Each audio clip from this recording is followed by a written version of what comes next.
পূর্ণিমা মিত্র কিচেনে চলে এসেছি। আজকে একটা লোভনীয় জিনিস বানাচ্ছি, সেটা হলো ডিমের চপ। এর জন্য কি কি লাগবে এই যে দেখুন, আলু সিদ্ধ করে রেখেছি, আর এখানে ডিম সিদ্ধ করে কেটে রেখেছি।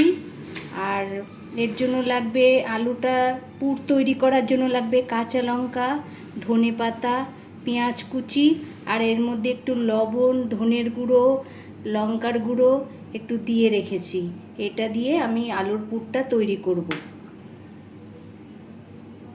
কড়াইয়ে তেল দিয়ে রেখেছি, এর মধ্যে আমি পেঁয়াজটা দিয়ে দিলাম।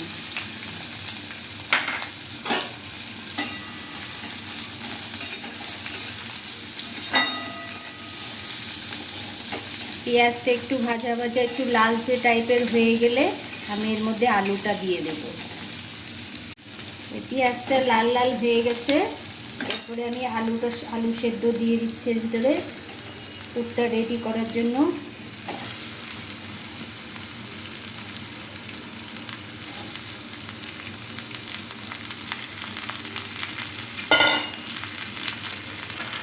এর মধ্যে মশলাগুলো দেখিয়ে রেখেছি সব দিয়ে দিলাম।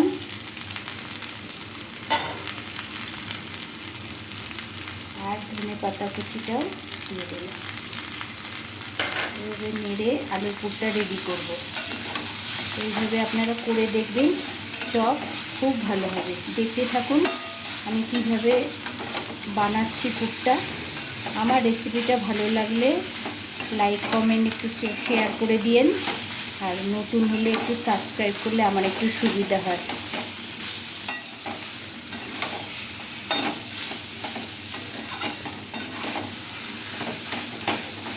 সুন্দর গন্ধও বেরিয়েছে।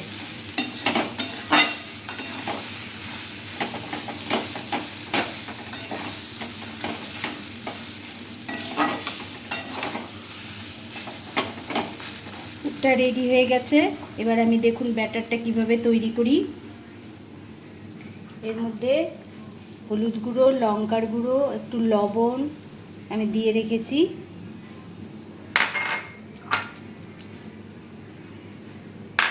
এবার জল দিয়ে এটাকে গুলে নেব।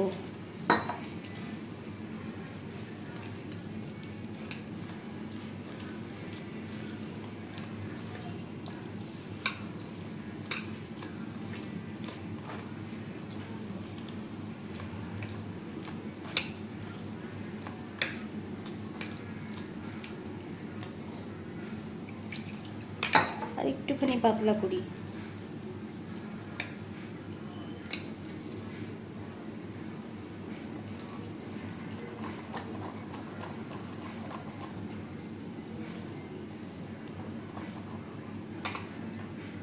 আচ্ছা, আমার ব্যাটারটা রেডি।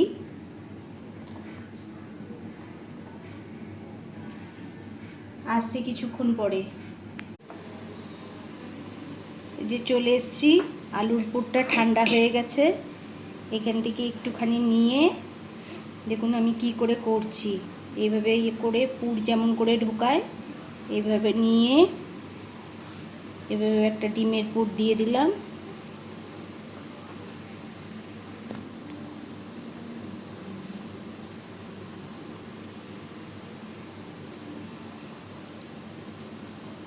ডিমের আকারে শেপটা দিয়ে দিলাম।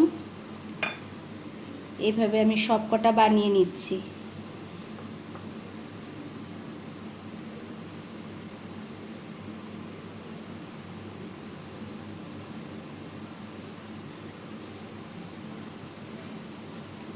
খুব সুন্দর হয় খেতে।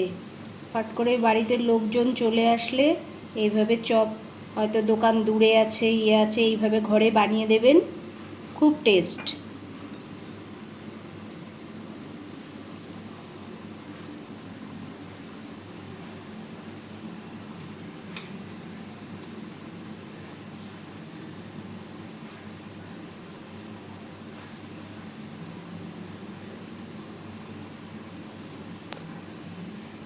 সুন্দর হয়েছে। বানানোর সাথে সাথে তো খাওয়া শুরু হয়ে গেছে, কাড়াকাড়ি করে নিয়ে চলে গেল সব কটা।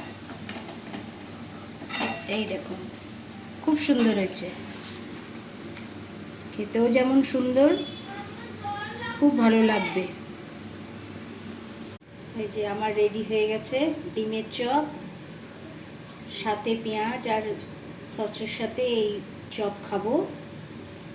আর এইভাবে আপনারাও বানিয়ে খেয়ে আমাকে কমেন্ট করে জানাবেন যে কেমন লাগলো। ভালো লাগলে আমাকে একটা লাইক, সাবস্ক্রাইব করে দিন। আর পুরো ভিডিওটা দেখার জন্য সকলকে ধন্যবাদ।